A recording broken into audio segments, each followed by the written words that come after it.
poll after poll has shown that Americans are deeply concerned about drug prices in this country. In fact, that most Americans, crossing all political party lines, think that more ought to be done to control drug prices in this country. So are our news media stepping up? Are they giving people the information they want and need about this critical issue? Our next guest is going to discuss that with us because her organization has researched it. Kat Duffy is a researcher at Media Matters. She's a PhD candidate at the Annenberg School at the University of Southern California. And I have a friend who teaches there, by the way. And she is the author of a recent study at Media Matters on how TV news has ignored the prescription drug problem. So right there, I've probably given you a hint of her conclusions. But Kat, first of all, thanks for coming on the program. Thanks so much for having me. Secondly, okay, how did you do this study? Okay, so clearly healthcare has been in the news lately with the Republican effort to repeal the Affordable Care Act and introduce, their own alternative legislation. But something that's been largely missing from a lot of the news coverage is the question of what to do about prescription drug prices. Part of that is because the Republican alternative, the American Health Care Act, really doesn't do anything to affect prescription drug prices. But we sort of found it a little bit perplexing here at Media Matters because, President Trump sort of campaigned pretty explicitly on vows to sort of open up Medicare, to renegotiate prescription drug prices, and talked very frequently about sort of how high prices are and how if he were elected, that he would do what he could to sort of fight and reduce them. And because he's sorry to interrupt, but because he's such a great negotiator. Right, he kept telling us. Part of the deal. Yeah, right. And so, coupled with Trump's sort of promises to negotiate prescription drug prices, there's also been action in Congress to attempt to ameliorate high prices. During the vote-a-rama, during the early part of the conservative effort to repeal the ACA, Bernie Sanders introduced an amendment to open up Medicare to renegotiate drug prices and to allow the importation of drugs. So there have been things that have happened that sort of should have sparked news coverage. And so we decided to look at evening news broadcasts and cable coverage from December, which was when the first sort of vote-a-rama vote happened, to sort of current from when we published the study to see how much sort of evening news had covered the issue of prescription drug prices. We decided to focus on evening news because that is sort of one of the main ways that individuals get their news, particularly about, arcane or not arcane, but important policy issues like healthcare. So we did sort of a search of several months from December 6th till March 10th and found just honestly pretty dismal results. Overall, it was vastly undercovered. MSNBC was the network who sort of dedicated the most coverage, and they dedicated a mere 6 segments to the issue of prescription drug prices. Excuse me, Kat, and this is over what period of time? So we started at the beginning of December and went until the beginning of March. It was December 6th through March 10th. So you've got roughly 3 months or so, 4 months. And you're talking about, in the case of each network, let's say that each evening show has, about 4 or 5 segments an hour? Is that overestimating, you think? Maybe 3 to 4, and you're talking about 3 to 4 hours. I mean, you're talking about 12 segments a night, 5 nights a week, 4 months. You're talking about a lot of segments. To have your best performer only have 6 segments, that's a tiny fraction of their total coverage. Am I right? Absolutely. We looked at both broadcast and cable news coverage. And so broadcast has, the nightly news. It's a half-hour news program every night. So the number of segments that they have are limited. But even given that, there's still enough time to dedicate to at least minimal coverage. 2 of the networks, ABC and CBS, had no coverage of prescription drug prices, and NBC only dedicated one segment to the subject. So that's a pretty pretty stark lack of coverage for such an important issue, particularly since it's been in the news. Right. Well, zero is a pretty stark lack of coverage. I have to agree with you there. It can't get That's any as lower. stark as it gets. It's striking because you also, in your analysis of this, the Media Matters analysis, okay, CBS and ABC failed to discuss predict prescription drug prices at all. And remember, again, I want to refer again to the polling that shows that American people consider this a very important, critical issue. So we're not talking about something that's too arcane for the American people to care about. The public cares. That is not in question. You're talking about two of the major networks didn't cover it at all. One of the major networks covered it once, and I think the single segment on NBC Nightly News was the dramatic hike in EpiPen costs, which is very important, but nothing about the systemic problem and people confront. And I'm not dismissing the EpiPen story; it's very important, but nothing. The EpiPen story is reflective of an underlying problem with the way we do drug pricing in this country and the way Big Pharma operates in this country. I'm editorializing, but I'm allowed to, and. Nothing. It's astonishing. Well, it's also a problem with sort of how news covers healthcare issues generally, where it only sort of dedicates coverage to it when something particularly sensationalist has happened. And it's almost always bad news. In the instance of prescription drug prices, kind of is bad news all the way across because they continue to escalate. There are episodes like the EpiPen price hike, et cetera. And so it's this sort of episodic focus that's really problematic and colors how people view the healthcare system. Like in this instance, we think that there should have been much more coverage of this negative trend in healthcare, but it's almost perplexing that they don't cover it more, since a lot of the trends of healthcare coverage overall tend to be focusing when bad news happens, when premiums spike, when there's a problem in the insurance exchanges, et cetera. So it's a little bit confusing that for something that is so important to so many Americans seems to be flying under the radar for, your nightly evening news. Well, I'm going to editorialize again, Kat, and you don't have to join me if you don't want, but it's not confusing to me. It's not confusing to me when you have a small number of corporations owning the major media outlets in this country, some of which have a very close ties financially in various ways to big drug companies. It's not surprising to me that they're not so thrilled about talking about the gouging that's taking place among, let's say, some of their major advertisers.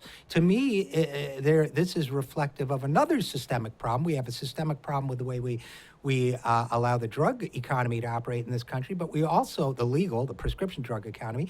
But secondly, I think we have a media problem. I think that's what this points to.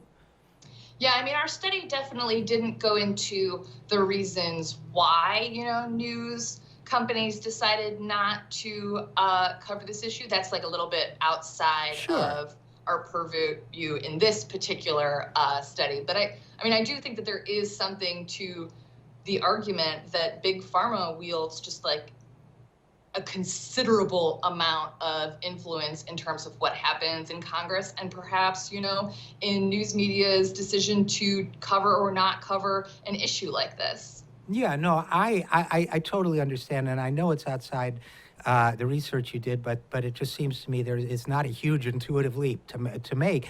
And I'm not asking you to, but yeah, I understand what you're saying. And again, we're talking with Kat Duffy, researcher at Media Matters. Now, you did say PBS. Okay, PBS is supposed to be, even though its financing has complete, it depends a lot more on corporate funding too, but PBS had only 2 segments on prescription drug pricing, according to your study. One was an interview with Joe Biden, former vice president. I don't know the nature of that interview, whether it was about his son's illness or about policy in general. Do you recall by any chance? The broader context of that interview was about his moonshot initiative when he was the vice president and sort of the work that he's doing going forward, which does include work on prescription drug prices. Okay, all right. And then the other was the 21st Century Medical Cures Bill, which... so at least they had a story. I don't know, again, in terms of content or depth or any of that. MSNBC had 6 stories, good. Do we know the nature of those stories? Do we know if they had good quality, if they had good content, if they were in depth? So one of the things that I noticed while I was doing this study is that a lot of the coverage that came from cable news networks often involved Democratic legislators who were co-sponsors of legislation that is in Congress that's aimed at reducing prescription drug prices. A lot of the time, the conversation didn't come because the host asked a question about it, but rather because a Democratic legislator who's sort of actively trying to improve prescription drug prices brought up the issue, during a conversation about the GOP attempts to repeal the Affordable Care Act, or sometimes they would bring up sort of Trump's comments on the campaign trail and whether or not that was going to translate into action now that he has been elected. That's not to say that there weren't any substantive discussions, because sometimes a lot of these conversations that they had would be substantive. Hosts would ask sort of good follow-up questions about what policies would be most effective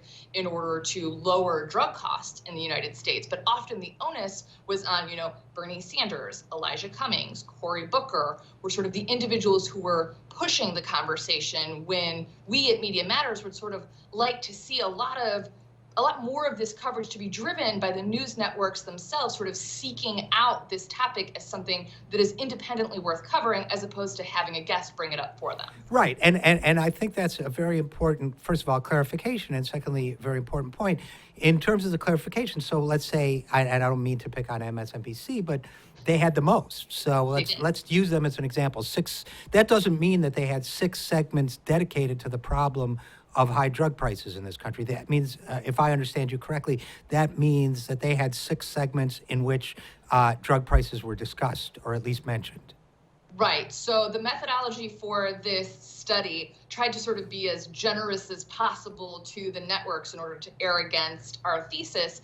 And we coded for any substantive discussion of prescription drug prices. So that included, moments where Bernie Sanders or a Democratic legislator, or any legislator for that matter, would bring up the subject on their own and sort of discuss it in depth. We didn't include sort of one-off lines about like, oh yeah, and we should do something to reduce prescription drug prices. The discussion still had to be substantial, but if we had limited the sort of scope of the study only to segments that were exclusively dedicated to prescription drug prices, the results would have been much lower than what they already were. So, Kat, let me ask you this question, because I think it's so important. I'm really glad you guys did this study, and I really appreciate your thoroughness.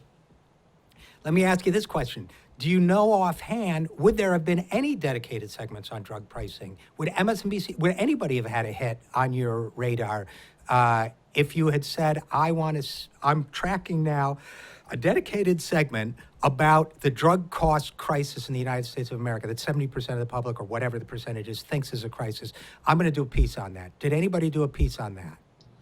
There would have been segments that still would have qualified, because there were some straight news packages on networks that were about the meeting that Donald Trump had with the pharmaceutical companies, where he sort of reversed his position on opening up negotiating prescription drug costs under Medicare. Those segments were explicitly about sort of the role of Donald Trump and these pharmaceutical companies in negotiating prescription drug prices. So that would have counted, but it's not exactly the sort of substantive discussion of policy options that, the United States Congress could take to actually combat prescription drug prices. I also think the EpiPen segment would have counted, but I can't remember off the top of my head. But it sounds like nobody did a piece, a single piece, on America has a drug cost crisis. More about that when we return. Not even